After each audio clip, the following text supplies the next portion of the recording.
Awesome. Here we go.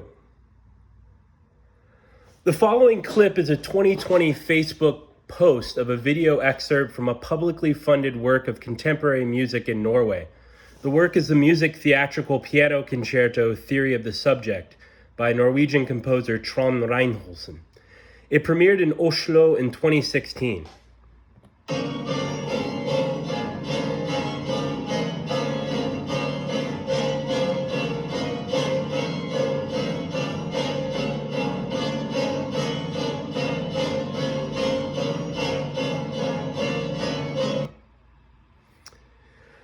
According to the Norwegian Facebook page called Sluserombudsmannen, or Wastewater Ombudsman, which posted the video excerpt, Sluserombudsmannen's purpose is to investigate how bureaucrats and politicians waste your tax money. This is the same neoliberal rhetoric recently used by Elon Musk and Donald Trump to undermine public education, social welfare programs, and environmental protections in the U.S. While the page attacks a wide array of Norwegian governmental actions and programs, its most popular targets in terms of engagement are often government-funded artists and the state-funded art they deem dritt or shit. The page currently has over 125,000 followers, a number equal to over 2.2% of Norway's population. This excerpt was posted during the early days of the COVID-19 pandemic, while the Norwegian government's Ytringsfrihetskommisjonen, or Freedom of Expression Commission, was conducting research for the creation of a new report and mandate on free expression, which had not been updated since 1998. During this time in Norway, there were fierce debates regarding the status of public art, as well as a few well-published scandals involving art organizations and members of the commission. This talk examines how Trond Reinholdtsen's new music work, Theory of the Subject, contributed to debates about the status and role of publicly funded art in Norway. The question at the top of this slide represents a primary concern within Reinholdtsen's oeuvre, and at the conclusion of this talk, I'll provide an answer. In the summer of 2018, Reinholdtsen, pictured here as he is on the front page of his website, screened a series of performance videos throughout Europe by Van in order to, and I quote, directly engage with the proletariat of Europa in the hope that his message will give new power to the struggle of the masses. After 10 days on tour with widely varying degrees of success, Reinholdtsen and his crew resorted to pitching a tent beneath a highway overpass in Austria for a private screening of an episode in the series. While the crew was gathered in the tent around a laptop, Reinholdtsen poked fun at himself and the usual plight of explicitly political artworks, lamenting in his signature, overly acted way, "Boo-hoo! We only interpreted the world. We didn't change the world."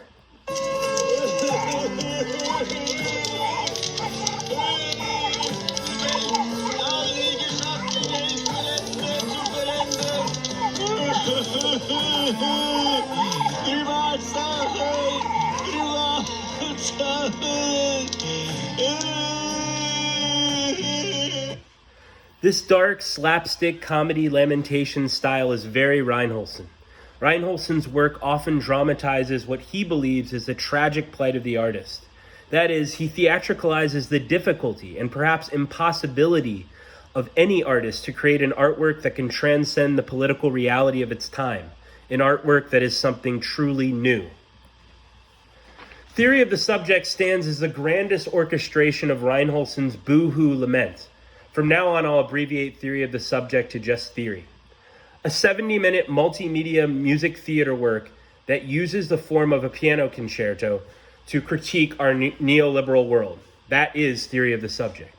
Theory is a massive work in both technical execution and conceptual scope. In his recent book, Music and Reality, German music philosopher Harry Lehmann heralded Theory as a work that only appears once in a decade. Theory is a peculiar artwork of institutional critique in that it levels its critique not so much at the institution in which the artwork is positioned, but at the world which creates the conditions for the failures of that institution. Theory's theatrical narrative is the story of the fracturing subjectivity of a new music pianist played by Ellen Ugelvik en route to her tragic struggle and failure to play truly new and socially transformative music. During the opening minutes of Theory, Reinholdtsen states to the audience via video projection that theory is programmatic music, as it describes in a brutal but truthful way the system, or if you like, the status quo of our world. And in Reinholdtsen's companion article to his installation Concerto, which is itself a part of Theory, in that it's also shown to Theory's audience via video projection, Reinholdtsen defines the status quo of our world as neoliberalism. In his article, he goes on stating that he believes art is stuck in a cycle of mimetic exacerbation, a term coined by art critic Hal Foster.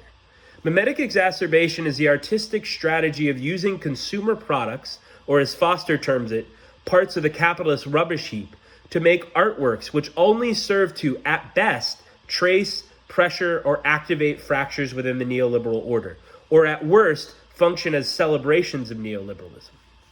Foster references Jeff Koons's and Takashi Murakami's work as examples of celebratory mimetic exacerbation. Here's an example of Koons's work, and this is a work of Murakami, which is made up of perhaps his most well-known image. As one of the most familiar and mass-produced musical instruments, the piano has been thoroughly compositionally explored, and playing something truly new on the piano is very difficult. In theory, this difficulty proves to be an insurmountable obstacle to the fulfillment of the concerto pianist's desire to play groundbreaking music. Here, the piano is a musical paragon of the mimetically exacerbated consumer product, and its new music pianist is its entrapped consumer. In striving to overcome this obstacle, the pianist's subjectivity begins to fracture as tension escalates between the two primary parts of her musical identity, the piano and herself as its player, or from Reinholdtsen's perspective, the institution of new music and himself as a new music composer. Theory begins with a player piano, not a pianist. Instead, Ugelvik is shown reading philosopher Ellen Ugelvik's book, Theory of the Subject, which combines ideas from Hegelian dialectics, Lacanian psychoanalysis, French Maoism, and set theory from the field of mathematics to present a systematic analysis of human subjecthood. So I would consider that very light reading, right? In the following video clip, you'll see the player piano accompanying Ugelvik's reading of Baidieu.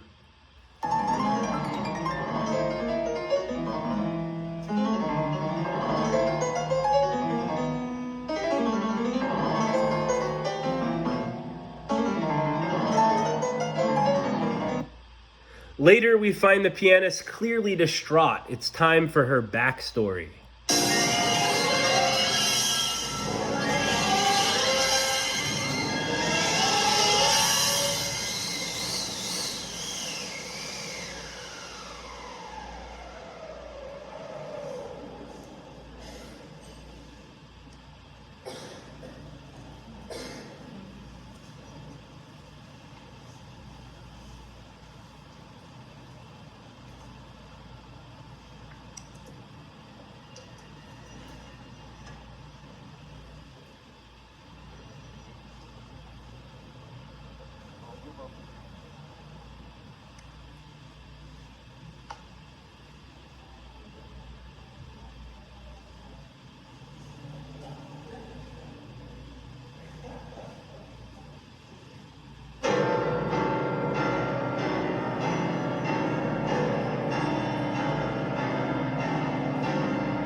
After playing hours of piano literature, Ugelvik laments the following.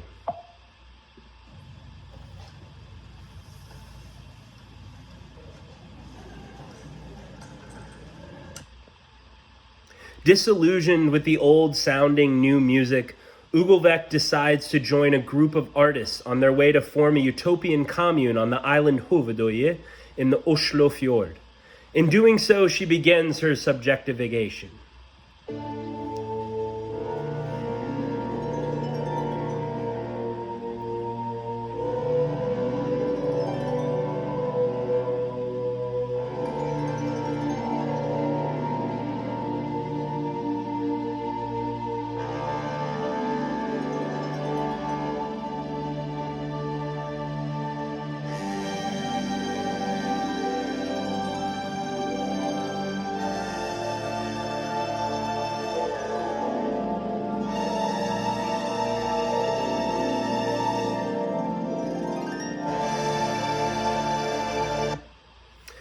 But the commune doesn't last long. It's quickly defeated by a swarm of seafaring capitalists played by a group of synchronized swimmers. Spurred on by Che Guevara's quote and invigorated by the memory of her utopian commune experience, Ugelvik finally begins the concerto.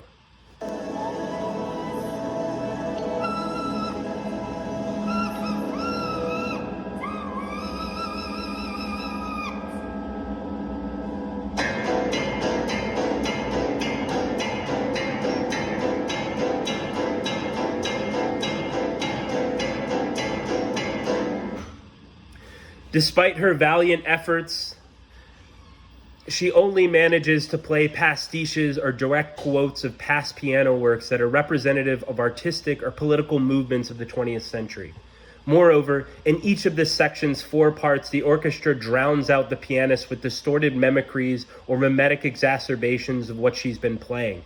And each time Ugelvik starts the next part, she plays for less time and with less conviction. Ugelvik tries, but fails to achieve what Reinholdtsen refers to as a revolutionary, totally society-shattering new utopia. In other words, the pianist is stuck with the piano and is therefore stuck within the cycle of mimetic exacerbation. In our time, to play the piano is to reproduce distorted versions of what's already been done. The final gesture of this section crushes the pianist's will.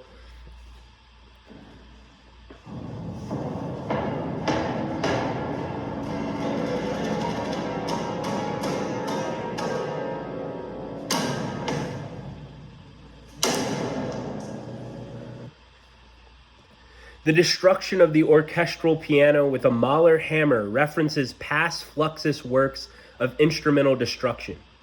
The act of destruction itself is not radical or new. More pianos will be made, more pianos will be destroyed with little else changing in the world.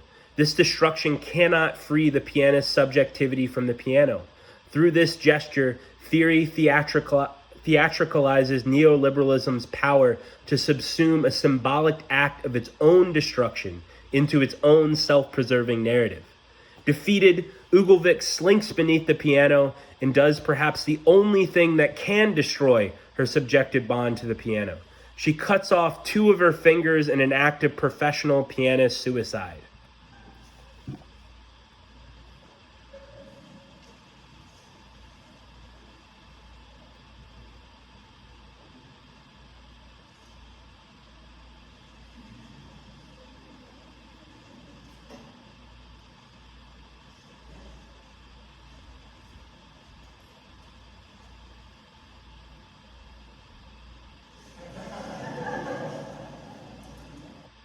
Through this act, she achieves a subjective break from the piano, but at a heavy cost. Reinholdtsen concludes theory and celebration of Ugelvik's strivings in the form of a tour of the brain matter influenced by the literary resources she's consumed.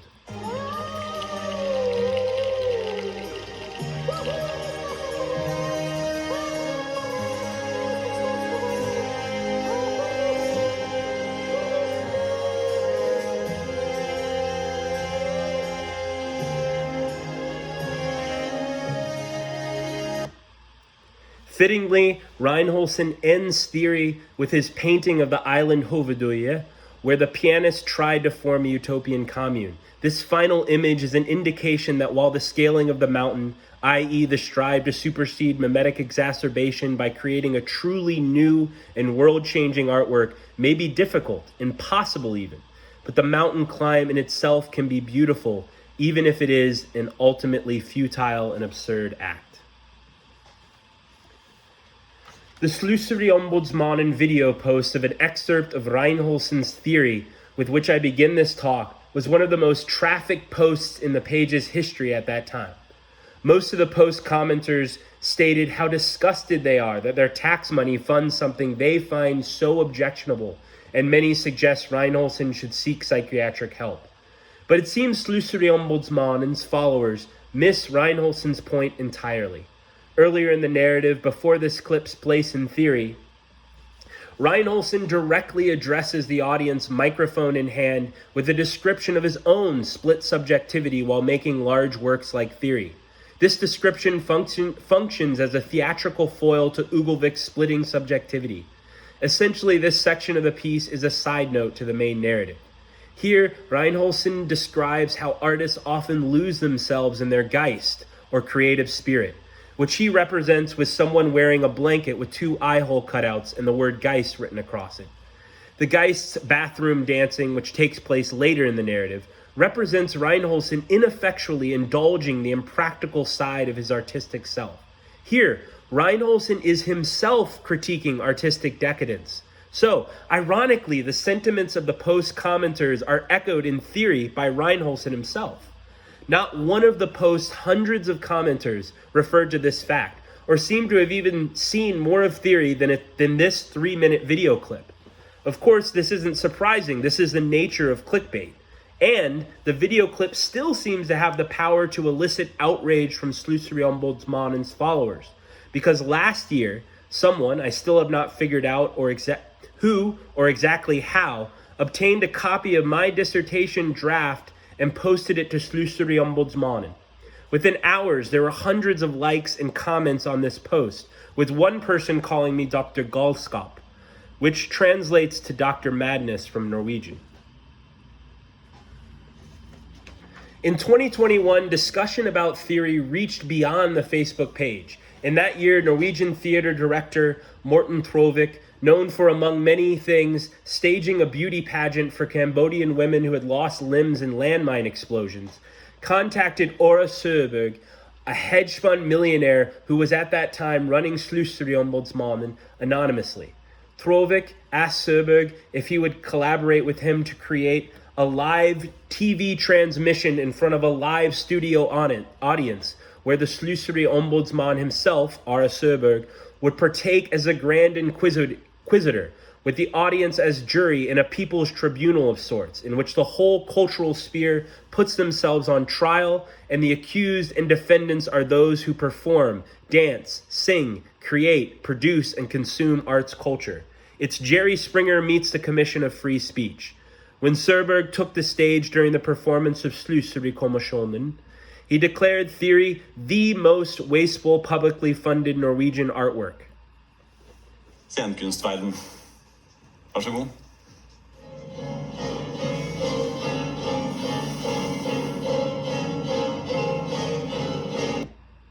Later in 2021, Søberg would be invited as a council member on Norway's Freedom of Expression Commission, which I mentioned at the beginning of this talk.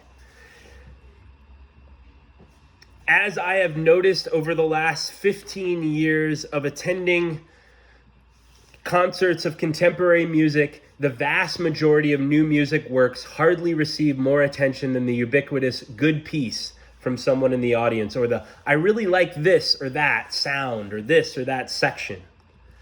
And it's very seldom that these works get circulated beyond the academy. Theory reached beyond academic echo chambers, though for somewhat depressing reason. Its reach extended from a misunderstanding or perhaps even a deliberate distortion of it. Nevertheless, Theory played a role in shaping an important debate about freedom of expression in Norway. That's far more than almost any contemporary musical work ever does. Now, back to the question on the heading of my second slide. To answer to the question of whether Reinholdtsen's artworks have changed the world or merely interpreted it is, yes, he changed the world a little bit. Personally, I think that's a lot, though. And so as I work to flesh out this presentation into a journal article, I'm confronted with a few questions. Situated in the singularly unique context of Norway, which provides the highest levels of state funding for artists in the world, how can this case study more broadly help us reflect on the political implications of publicly funded art in an increasingly far-right-leaning neoliberal world? More specifically, how can I examine the tension between a necessity of public artists to be accountable to the public, which seems to push art towards meeting certain expectations that align with pre-existing notions of the order of reality, and artists' strivings to illuminate new ways of looking at the world, which are often at odds with these expectations? Or put another way, how do the artistic outcomes of a society choosing to free artists economically conflict with, as cultural theorist Wendy Brown states, a neoliberal governing rationality that seeks to economize everything? Thank you so much. That is the conclusion of my talk. Trying to figure this out here.